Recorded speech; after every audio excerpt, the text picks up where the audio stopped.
Hello, in the second part of this story, as you can see, it took out the chicken, the nice and brown here, and we added the spinach and the tomatoes. Now we waited until the cloves, as you can see, this is how I cut them up, and the onions were brown. Now, then we switch all this around. We really want to make it into a really good meal. So we're going to basically move everything around. This is a small pot, so we're not trying to put too much in here. Kind of give a good amount so each side tastes basically the same. On the other side, it's a little bit bigger, so there's a little bit more ingredients in here. Not by much.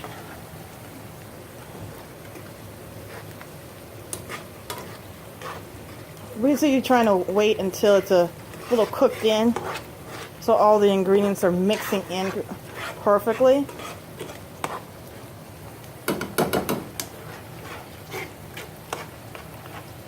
As you can see, this is fresh tomatoes I cut up. You don't really have to have fresh ones. You can get crushed ones. It's not a big deal. You know, it's basically how you feel. Now, you can put more ingredients in here if you want to. Obviously, mushrooms is always a fave for people with Italian dishes. That's all up to you. The dish doesn't call for it. And I'm going to keep with how the dish is going. You know. But that's an optional. Mushrooms are optional. Any other more ingredients like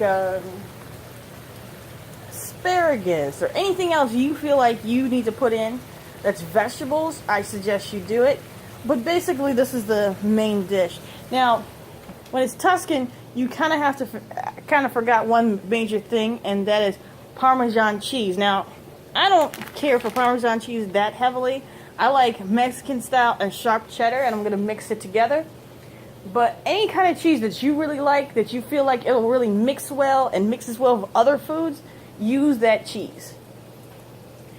Once the spinach is wilted, which is basically a little cooked in, basically what you would see at a restaurant, we're going to put in the heavy cream and the parsley. Now, I'm going to add a little bit of garlic powder to it because there wasn't a lot of garlic in there, just to get that taste. But, you know, it's basically how much you like garlic. I put in 4 for each of them. Well, 2 for each of them. So I feel like that's good enough. But basically, if you feel like you need to put a little bit more in, then go right ahead and do it. It'll be another 5 minutes before we add everything together.